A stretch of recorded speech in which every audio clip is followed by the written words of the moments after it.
Pour cette rencontre Herberie.info, nous avons le plaisir d'accueillir Didier Debar, concepteur de la bioénergétique aromatique, technique qu'il enseigne au sein de l'école AromTao et créateur du laboratoire d'aromathérapie vibratoire Welledis. Nous allons parler de l'aspect vibratoire des huiles essentielles, de médecine classique chinoise et de l'intérêt de rapprocher ces deux disciplines. Merci Didier d'avoir accepté cette invitation.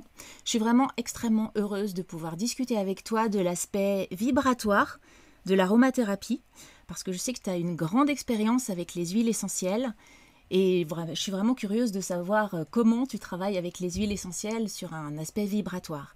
Alors déjà, est-ce que tu pourrais expliquer comment tu as rencontré les huiles essentielles ? Est-ce que tu es tombé dans le chaudron de la potion magique comme Obélix ? Comme on peut dire, à peu près, oui. Donc, d'abord, je te remercie, Annelise, pour ton invitation. Et je suis tombé dans le chaudron des huiles essentielles en 1984. Ça date un petit peu. Voilà. Donc, ça date un petit peu. Et à l'époque, j'avais 26 ans. Et en fait, comme souvent ça arrive, c'est par une maladie. J'étais malade. J'avais en fait, d'après le médecin qui m'avait regardé, possibilité d'avoir une hépatite virale. Sauf que 15 jours après, il me voyait déjà au lit pendant 6 mois, sauf 15 jours après, j'étais debout. Et qu'est-ce que tu avais fait ? Et en fait, attends, parce qu'il m'a fait faire tous les analyses de sang, il n'y avait pas aucune trace de ce virus d'hépatite virale. Ils avaient fait même, je sais pas, un tas d'examens, rien. Si tu veux, aucune analyse ne montrait, ne pouvait déterminer quelle était la cause de ma maladie, c'est-à-dire que moi, j'étais jaune et j'avais 42 fièvres, quoi. Voilà, tu vois, je pouvais rien faire. Et 15 jours après, j'étais debout, alors que lui, il m'avait dit, la première fois qu'il m'avait vu, vous en avez au moins pour 6 mois.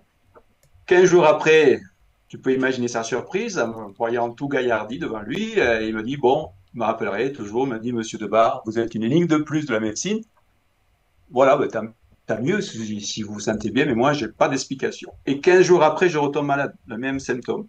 Et là, à l'époque, comme quoi les rencontres, il n'y a pas de hasard, je travaillais à l'époque dans une société électronique, donc pas trop le milieu quand même médical, mais par contre, il y avait une personne qui avait toujours une petite fiole d'huile essentielle dans sa poche, parce qu'il trouvait que ça sentait bon, tout ça.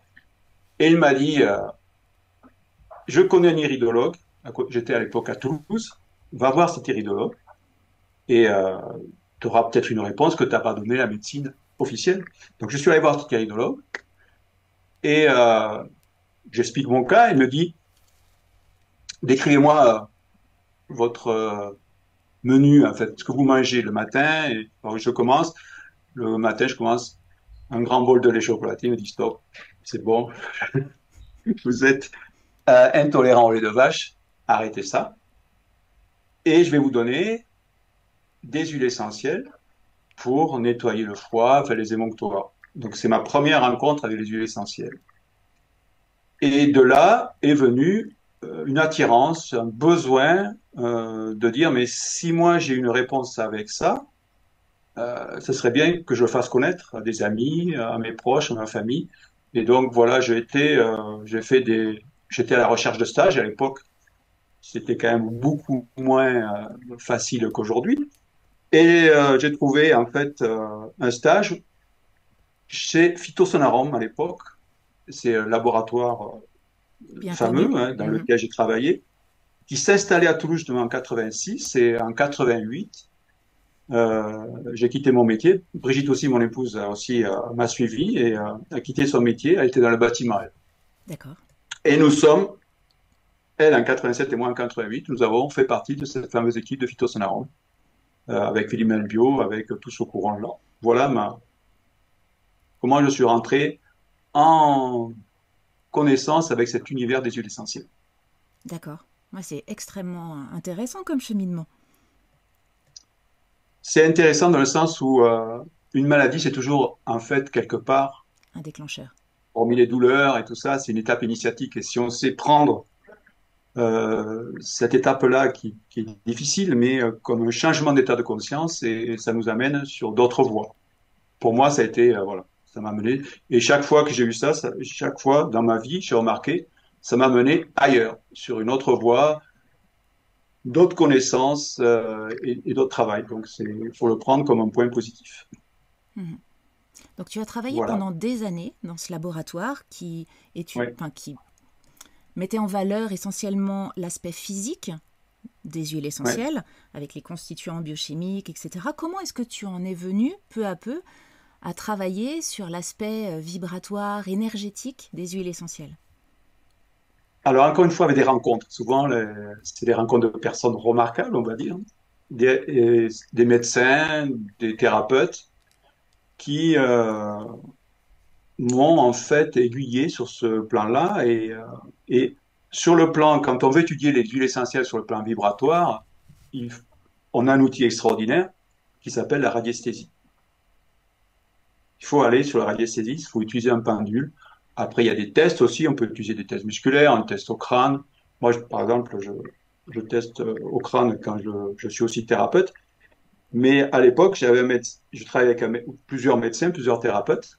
Et on a en fait commencé à se demander si le travail de l'homme devait s'arrêter juste à la distillation des plantes aromatiques pour recueillir les huiles essentielles, mais est-ce qu'il n'y avait pas un autre travail à faire, c'est-à-dire c'est comme si on avait une matière première brute, que sont les huiles essentielles, est-ce qu'il n'y avait pas un travail supplémentaire à faire sur ces huiles essentielles pour les amener à leur maximum de potentialité ou à leur potentialité maximum de puissance vibratoire, on peut utiliser les mots qu'on veut.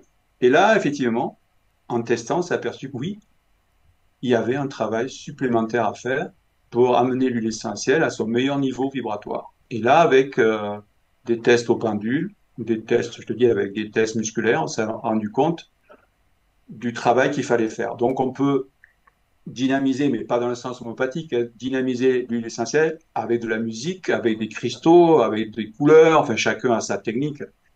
Et on s'est aperçu aussi qu'il y avait un intérêt en fait à travailler avec les couleurs, notamment on s'est aperçu, ça c'est la radiesthésie, hein, que les fameux bouteilles marron que l'on voit partout dans les huiles essentielles n'étaient pas du tout adaptées vibratoirement pour les huiles essentielles. Ça c'est une vérification que j'ai fait des centaines de fois. Et juste pour revenir un peu en arrière, lorsque moi j'ai démarré mon travail chez Phytosonarum, donc en 88, il n'y avait pas ces bouteilles marron. L'industrie nous offrait à l'époque que des bouteilles transparentes ou des bouteilles bleues. Et c'est après un dogme qui a été mis en avant en disant que les huiles essentielles craignaient la lumière, très scientifique comme dogme. Et depuis là, on n'est jamais. Et moi, je peux te dire que mes huiles essentielles, je ne les mets pas dans des bouteilles marron. On dit Soit en des bouteilles général qu'elles transparentes. s'oxydent avec la lumière, non? Non, ça c'est pas. Ça c'est. Elles s'oxydent avec l'air, pas avec la lumière. Pour moi, hein, Mhm. après, je sais bien, c'est un dogme. Euh, le principal problème, hein, effectivement, des huiles essentielles, c'est l'oxydation qui peut se produire avec l'air contenu dans la bouteille, mais sur des bouteilles de 15 ou 5 millilitres, c'est pas le problème, c'est vraiment sur des contenants de 5 litres, 10 litres, 20 litres, hein, quand on reçoit au laboratoire. Là, ça peut poser problème, mais pas sur les petits contenants. Et si tu veux, c'est comme si on se coupe de la beauté aussi. Les yeux, c'est important, niveau organe sensoriel, de la beauté des huiles essentielles, parce que des fois, elles ont des couleurs transparentes, mais elles ont des couleurs vraiment sympas. Jaune, jaune or, vert, couleur La vraiment comme camomille, avec un beau camomille, bleu. voilà. Et ça peut être aussi un critère de qualité.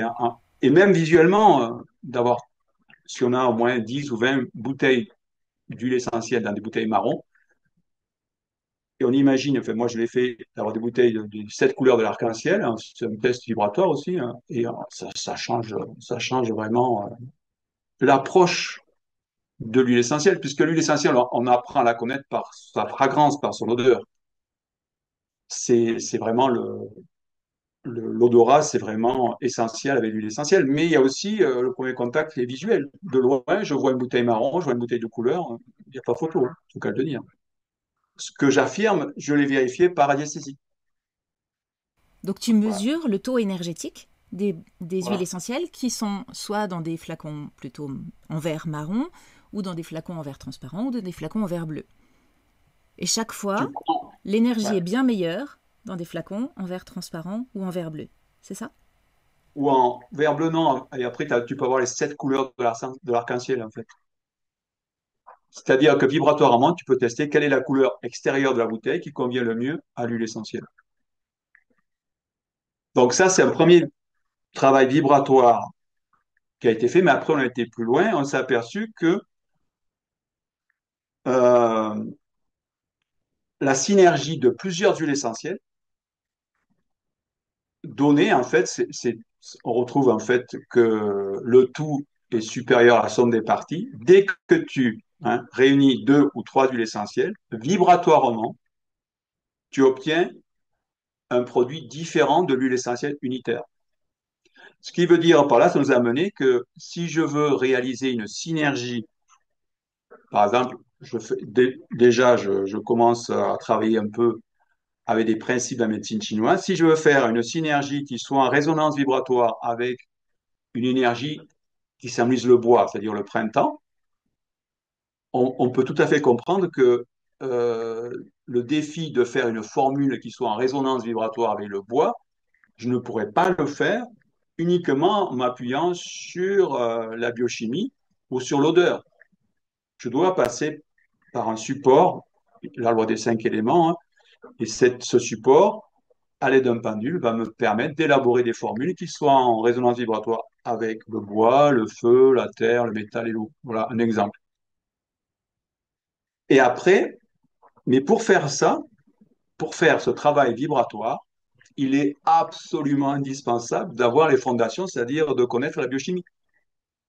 Tu comprends? C'est-à-dire que mon cerveau droit, il ne peut travailler qu'à la hauteur de mon cerveau gauche, c'est-à-dire ce que j'ai déjà appris. Oui, bien sûr. Parce que si je ne connais rien aux huiles essentielles et que je veux élaborer une formule, ça ne marchera pas. Parce que je vais mélanger des fois des huiles essentielles, mettons, très phénolées, et ça va pas le faire. Il y aura des odeurs, enfin, voilà. Travail, égalité cerveau droit, cerveau gauche. Donc, il faut une bonne connaissance des huiles essentielles. Déjà, j'ai envie de dire, mais ça, bon, tous les amoureux des huiles essentielles, il faut aimer les huiles essentielles, c'est-à-dire il faut aimer les respirer, les mettre sur la peau, les diffuser. Voilà, il faut être en cohérence, il faut être en harmonie avec ce monde-là. Et à partir de là, on s'est aperçu aussi, mais tout ça, bon, je fais un raccourci, hein, tu vois, ça fait 41 ans que je travaille avec, et on s'est aperçu avec les années, par rapport aux années phytosonorantes, ça a été vendu en 98, on avait une formule qui s'appelait Esculap, qu'on vendait en 100% d'huile essentielle sur la peau. Et on s'est aperçu, à partir des années, ouais, peut-être 2000, 2010, on va dire, que ce même produit, j'en ai mis, moi, à l'utiliser, je ne pourrais plus l'utiliser aujourd'hui avec des huiles essentielles pures et qu'il faut absolument le diluer avec des huiles végétales. Ça, c'est un ressenti, enfin, pas que vibratoire, c'est physique aussi. Brigitte aussi, on s'est aperçu aussi que beaucoup de personnes, des produits qui marchaient très bien il y a 20 ans ne marcheraient plus maintenant parce qu'il faut l'adapter. Le monde évolue, hein, l'humanité évolue, tout évolue. Et on ne peut pas utiliser aujourd'hui les mêmes formules qu'on faisait chez Pito Sonarom il y a 25 ans. Donc ça, c'est un travail de tous les jours, un travail vibratoire. Et je suis arrivé aussi à utiliser maintenant le maximum d'huile essentielle sur la peau, sur la voie cutanée. Ça aussi, c'est un travail qui s'est élaboré sur des années. Et forcément, en travaillant sur la peau, forcément, un jour ou l'autre, il devait y avoir cette rencontre avec la médecine chinoise, puisque de connaître le système des méridiens permet justement d'être beaucoup plus efficace. Si on veut travailler sur la peau, au début, on travaille sur la peau avec des zones réflexes ou par le pendule, tu vois, on tâtonnait, et puis après, on s'est dit, mais il y a. Donc c'est en tâtonnant comme ça que vous êtes arrivé à travailler avec la médecine classique chinoise. Et Voilà. est-ce que les huiles essentielles font partie de la pharmacopée chinoise?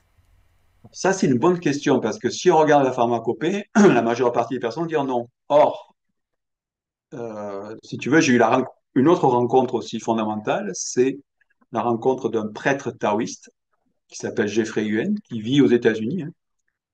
J'ai rencontré son enseignement en 2016 et, euh, et lorsque moi j'ai fait mes produits, j'avais déjà élaboré mes produits en cohérence avec la médecine chinoise.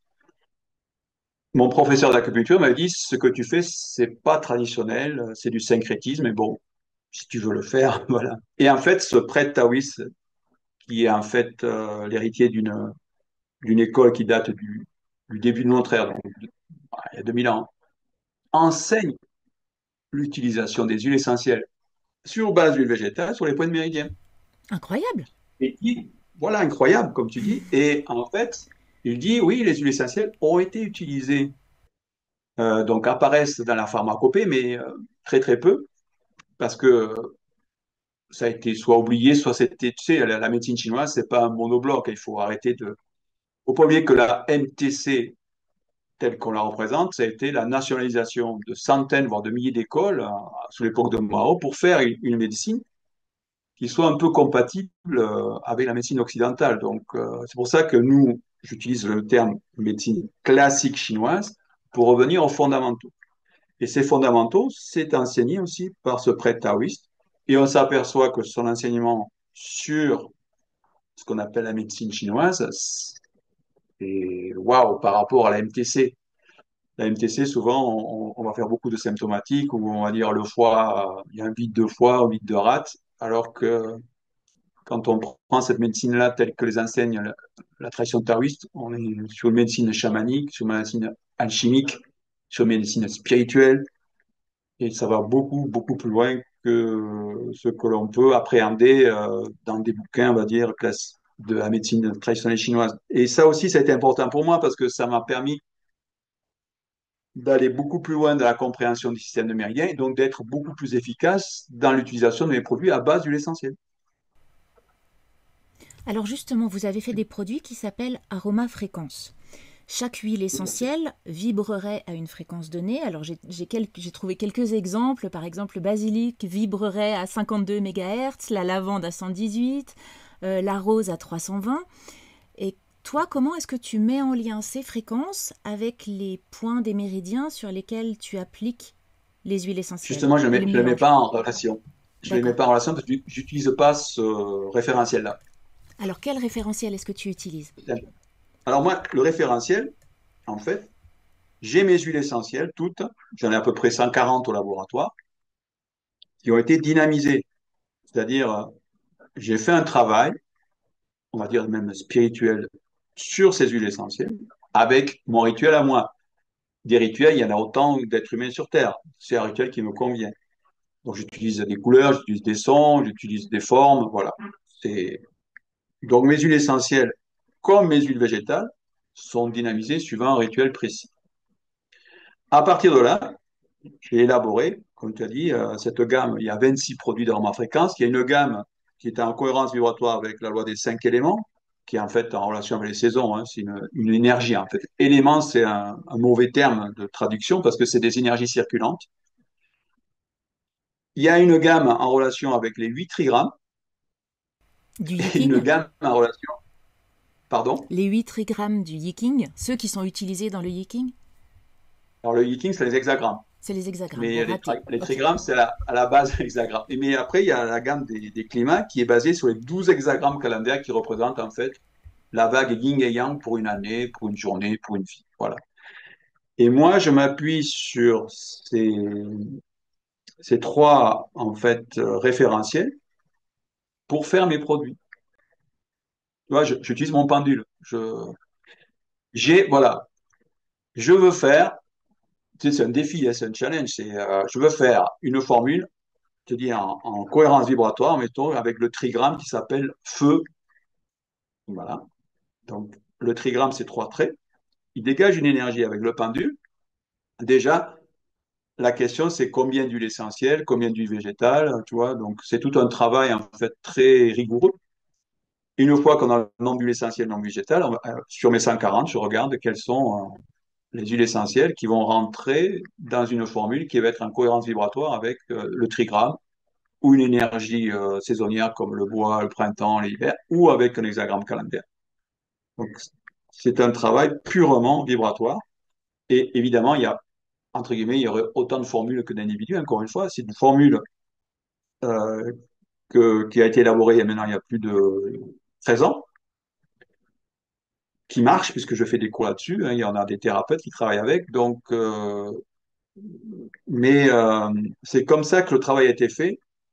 Et après, une fois que j'ai fait ma formule, après encore, je fais un travail aussi pour dynamiser la formule pour qu'elle soit vraiment en cohérence vibratoire avec ce pourquoi elle a été créée.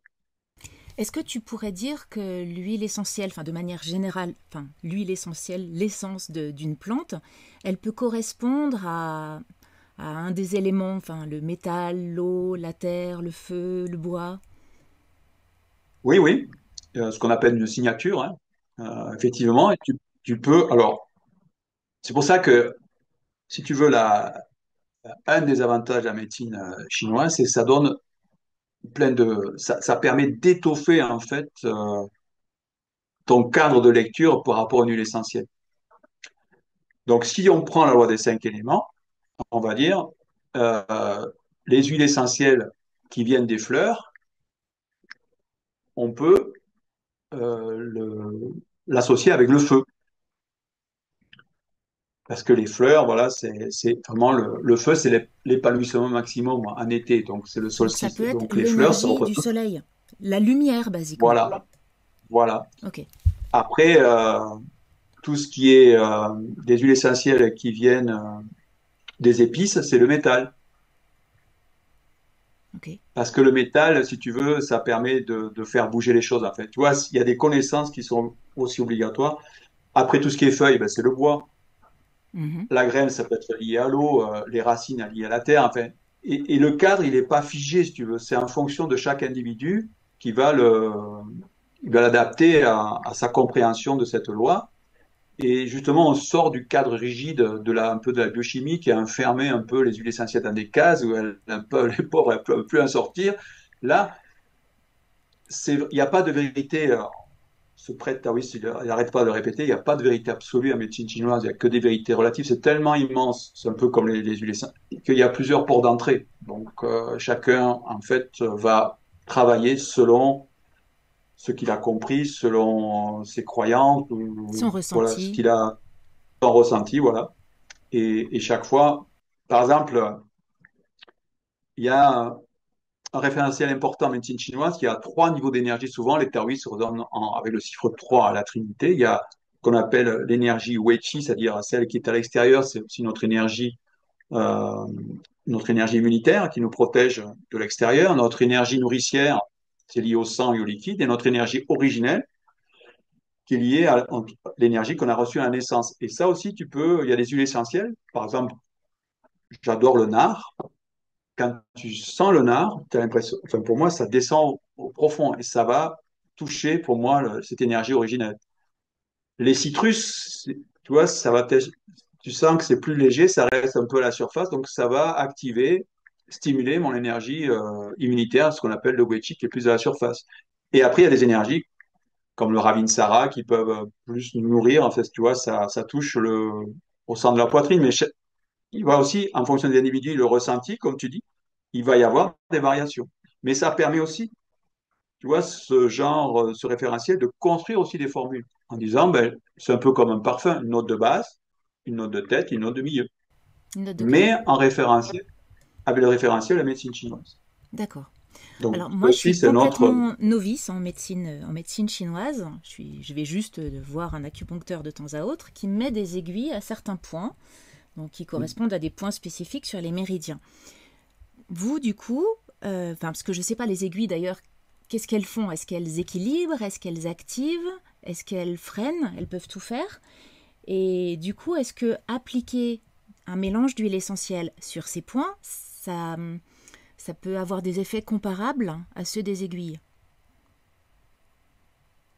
Alors, on touche du doigt, il y a plusieurs modalités en médecine chinoise. On connaît la plupart, c'est les aiguilles et aussi les moxas. Faut pas oublier les moxas. Mais au départ, la médecine, c'est les pierres. Au tout départ, c'est les pierres, c'est-à-dire on va mettre des pierres sur les points de méridien. Donc, il y a les aiguilles, les moxas, il y a les huiles essentielles qui rendent la tradition. Et après, il y a, faut pas oublier qu'en médecine chinoise, il y a l'acupuncture, mais il y a aussi la pharmacopée, qui est importante pour relancer les circuits. Alors, l'avantage des huiles essentielles, c'est que, on va dire, si tu mets une aiguille, tu touches le métal. C'est en relation avec le métal, hein. Les moxas, c'est le feu. Mais t'as pas le bois, t'as pas l'eau, t'as pas la terre. Dans le sens de la maligne énergie. Or, l'huile essentielle, c'est pas moi qui le dis, c'est dans les textes classiques. La matière aromatique est liée à la terre. Et la terre, dans le sens énergie du centre, qui touche tous les autres, premièrement. Donc, quand tu amènes un produit comme l'armement en fréquence à base d'huile essentielle, tu vas en fait toucher ces 5 aspects-là. Tu auras le bois, tu auras le feu, tu auras la terre, tu auras le métal et tu auras l'eau. Et autre chose, c'est que l'huile essentielle, c'est l'essence de la plante. C'est sa quintessence même. Donc, et cette quintessence-là, c'est l'âme de la plante. Et l'âme de la plante va rentrer en cohérence avec mon âme à moi. Ce qui fait que, parce que ça c'est important, si tu veux, ça aussi, c'est qu'est-ce que la guérison? Est-ce que la guérison, c'est la disparition des symptômes ou est-ce que c'est un changement d'état de conscience? Est-ce que c'est un travail qui me permet d'être dans mon chemin de vie, de réaliser ce pourquoi je suis venu? Parce que les taoïstes nous disent qu'on a un mandat céleste à accomplir, c'est-à-dire on est venu pour accomplir ou finir des choses qu'on n'a pas finies dans les vies passées. Et donc l'huile essentielle, en fait, aussi a ce pouvoir-là, justement, de travailler à ce niveau-là, spirituel. De, en médecine chinoise, on parle de chêne. Le chêne, c'est l'âme. Et le grand chêne, si tu veux, c'est l'esprit cosmique. Donc, c'est pour ça que quand on aborde la médecine chinoise d'un point de vue taoïste tel que l'enseigne ce prêtre taoïste, on élargit un peu, tu vois, notre vision et en fait, il y a dans plusieurs chapitres quelle est la cause des maladies. Alors, une fois, ils disent la cause des maladies, c'est le vent et le froid, mais le vent et le froid symbolisent notre refus du changement. Après, ils disent, voilà, c'est le non-adaptation saison, mais il y a aussi, dans un chapitre, tous les troubles viennent du chêne, c'est-à-dire tous les troubles viennent du fait que d'un manque de lien spirituel et du fait que je n'arrive pas à exprimer mon véritable tempérament, ce pourquoi je suis venu. Et l'huile essentielle, justement, est très puissante par rapport à ça. Si tous les troubles viennent du chêne, c'est-à-dire tous les problèmes physiques, toutes les maladies viennent d'un problème spirituel, l'application des huiles essentielles sur les points de méridien nous permet d'aller à ce niveau-là. Donc c'est encore Évidemment, plus qu'une prise en ça, charge holistique, c'est holistique avec le grand tout, quoi. On peut dire ça comme ça. tout à fait.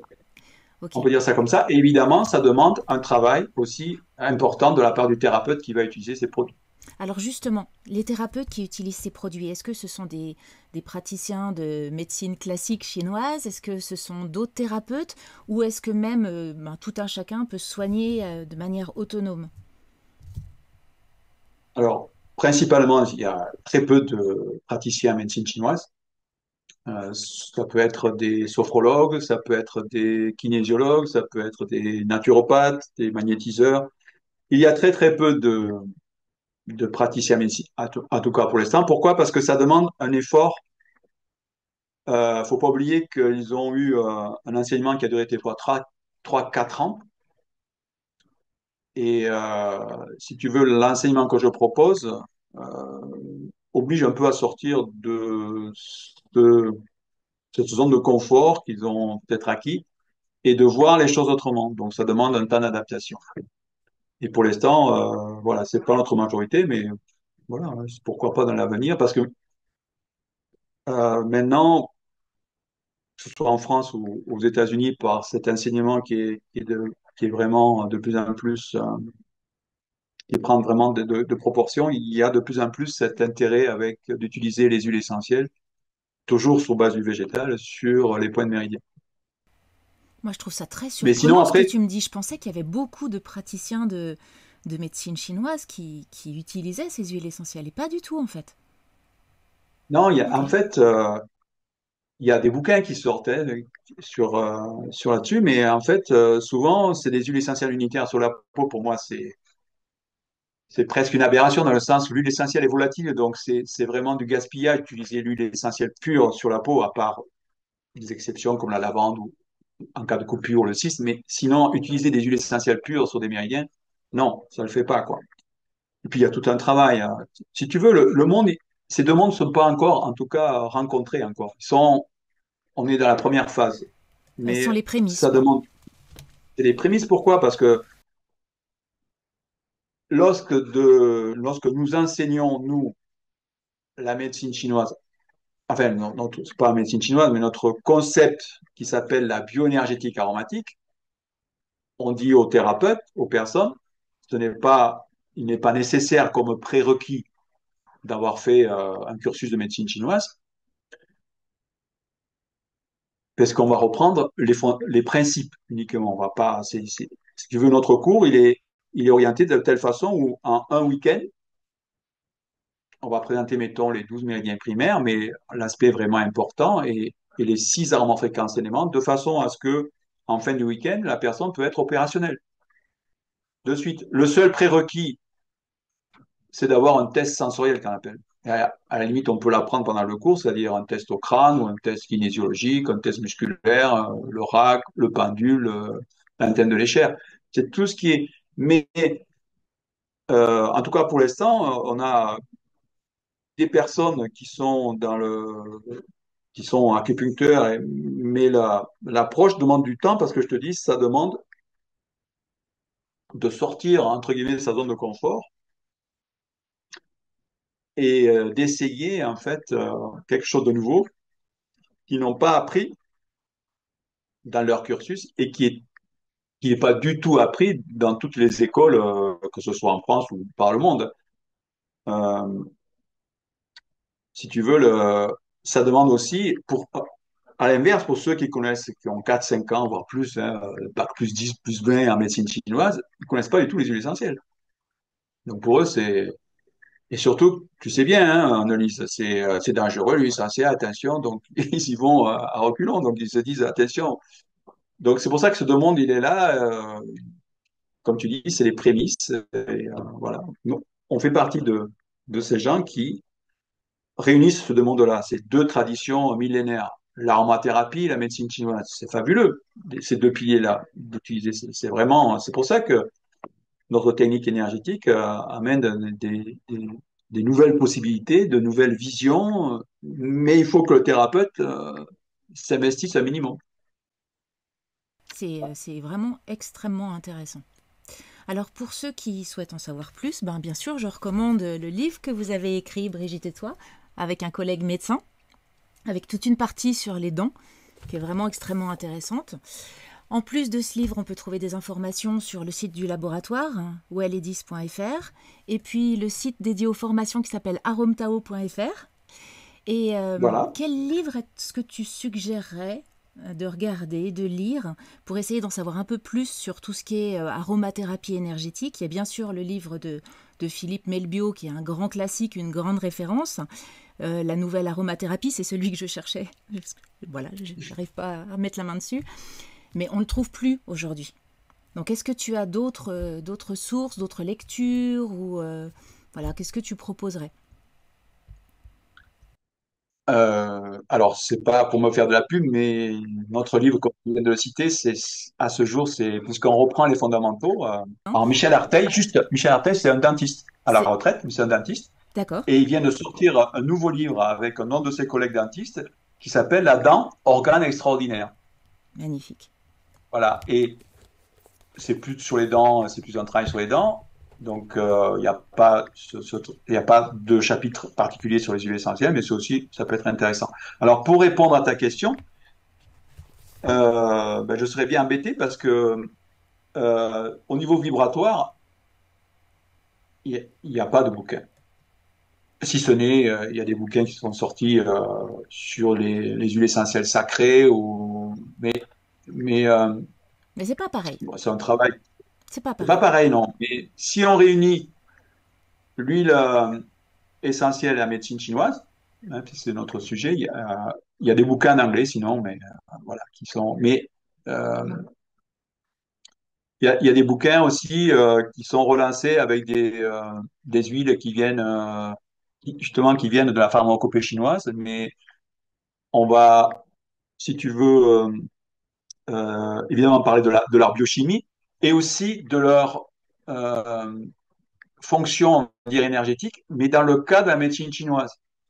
Tu vois, ça va réchauffer ça, ça va agir sur tel système de méridien. Donc, si tu n'es pas connaissant en médecine chinoise, tu vas être vite un peu perdu parce que tu n'as pas tu sais pas de quoi ils vont parler. Alors, ils vont te parler de vent, de froid, de chaleur, d'humidité, de flegme, de tel système de méridien. Si tu les connais pas, ben, l'intérêt du livre, il n'est pas là, quoi. Donc, pour répondre à ta question, voilà, il y a, à ma connaissance, mais il y en a tellement de livres, il n'y a pas, quoi. Ouais. D'accord. En tout cas, enfin, sans vouloir vraiment vous lancer beaucoup de fleurs, j'ai été vraiment impressionnée par la qualité de ce livre. Déjà, il est très très bien écrit. Donc un bravo tout particulier à Brigitte qui me semble a fait un grand Ouais. travail de rédaction. Mais il est extrêmement intéressant parce qu'il touche à plein de domaines différents. Donc on réunit beaucoup de disciplines. Ça reste très carré tout en étant relié à quelque chose de bien plus important. Donc voilà, je le trouve vraiment extrêmement passionnant, ce bouquin. Donc à lire, absolument. Après, juste, je voulais faire un aparté parce il y a pas longtemps, enfin, il y a pas longtemps, bon, en 2000, il y a un livre qui est sorti, euh, Les huiles essentielles en toute confiance, du docteur Philippe Goeb, euh, qui est sorti il y a pas longtemps, en 2022. Et pourquoi c'est un pavé quand même qui fait 400, plus de 500 pages. Donc on parle de biochimie, mais pourquoi je le cite? Parce que docteur Philippe Goeb, il était dans l'équipe de Phytosonarum à l'époque. Donc il a beaucoup travaillé. Donc c'est un bouquin, voilà, on peut, je dis, on peut avoir confiance pour avoir des bases en biochimie, pour avoir des connaissances vraiment intéressantes sur l'aromathérapie, parce que comme tu sais, il y a tellement de bouquins qui sortent, mais des fois, on connaît pas bien l'auteur, on connaît pas bien son expérience. Lui, voilà, il a une expérience aussi. Et ce bouquin aussi avec Brigitte, nous a en fait impulsé le fait de refaire des cours d'aromathérapie, justement, mais vibratoire. C'est-à-dire on s'est dit, en fait, il faut, en fait, profiter de notre expérience pour faire passer ce message. Donc, la biochimie, l'aspect de l'odeur et l'aspect vibratoire. Et tout ça, on le présente dans un cours aussi qu'on appelait voilà, aromathérapie vibratoire pour aussi sensibiliser les personnes de l'importance de la biochimie, qui est fondamentale, mais de ne pas s'arrêter à ce niveau-là, évidemment, d'aller au niveau odeur, puisque c'est le premier langage que l'on a avec les huiles essentielles, et de voir, d'entrevoir, de commencer à connaître, de travailler avec l'aspect vibratoire. Donc, tu vois, ça nous a permis ce livre nous a été comme un déclic en disant oui, Faut il faut qu'on transmettre. fasse voilà, il faut transmettre. Voilà, exactement. Il faut Donc transmettre. pour toutes Après, les infos sur les formations, c'est sur le site aromtao.fr. voilà, aromtao.fr, où il y a toutes les informations sur les cours. Ok, Voilà. merci. Et pour terminer, quel conseil de base, on va dire, tu donnerais pour rester en bonne santé ou pour retrouver la santé? Voilà, quel conseil de base tu pourrais transmettre comme ça? Alors, un premier conseil, c'est vraiment je vais paraphraser une tradition taoïste, c'est cultiver la voie du cœur. C'est le premier aspect, c'est-à-dire la joie, le rire, le bonheur, donc. Mais le bonheur véritable, c'est-à-dire le bonheur d'être en vie, hein, d'avoir cette vie divine qui est en nous. L'exaltation de parcourir son chemin de vie. La gratitude, remercier et cultiver l'amour inconditionnel. L'amour inconditionnel. Ça, c'est un premier prérequis indispensable sur rester en bonne santé. Après, évidemment, comme tu le sais, hein, c'est faire de l'exercice, avoir une nourriture équilibrée. Voilà, ça, c'est important. Mais je pense que cultiver la voie du cœur, c'est fondamental. Pourquoi? Parce que c'est cultiver, en fait, je reviens à la notion du chêne, c'est-à-dire cette relation avec la vie divine qui est à nous, avec notre âme, c'est un des aspects importants du terme chi. hein, qui est vraiment traduit par énergie, mais c'est surtout la relation. Chi, c'est-à-dire la relation. Donc, la relation avec la nourriture, la relation avec l'air que je respire, mais c'est la relation aussi au divin. C'est un aspect important pour rester en bonne santé. Et au niveau de base, ça je le dis en cours, c'est pour notre santé, surtout ne pas regarder euh, cette, euh, cette arme de destruction massive qu'il y a dans tous les foyers, qui s'appelle la télévision, c'est-à-dire surtout les informations de chaîne, enfin, d'informations continues qui nous. Faut pas oublier que, voilà, faut pas oublier que nos organes sensoriels, hein, ça en médecine chinoise, les yeux, voilà, tout ce que je regarde, c'est lié au foie quand même, et au cœur. Donc, toutes ces informations débilitantes vont avoir un impact important sur le foie et le cœur. Les oreilles, tout ce que j'entends de débilité, va influencer les reins et la vessie, le remien de la vessie. Donc, les reins. Donc, rien que pour ça, faites du bien à votre cerveau et arrêtez de regarder ça et on s'y retrouvera au niveau santé. Voilà, ça c'est quelque chose d'important. Je le dis dans tous les cours. Si vous voulez regarder la télé, regardez des informations sur la nature, il y en a plein, mais maintenant on a le choix, ou des films qui font du voilà, bien. humoristiques qui font du bien, voilà, qui nous rechargent, justement qui amènent cette joie, ce rire, cette joie de vivre, qui des fois nous manque beaucoup dans notre vie de société qui est des fois très, très, très anxiogène. Voilà. Ça, Donc c'est les cultiver conseils de la joie base. de vivre Mais en fait. surtout, Ouais. ouais, cultiver la joie de vivre. Parce qu'il ne faut pas oublier que on va somatiser, en fait, toute cette anxiété, cette colère ou ces peurs. Hein, c'est des usines à peur, tout ça. Et le corps, il va somatiser parce qu'il ne sait plus quoi faire avec ça. Lui, il demande que vivre une vie voilà, dans la joie et la bonne humeur. Hein. Et de rayonner. Pas dans la. Voilà. Mille merci, c'est des mots parfaits pour conclure cet entretien vraiment passionnant. Merci à toi pour ce moment de partage. Avec toi. Merci beaucoup, Annelise.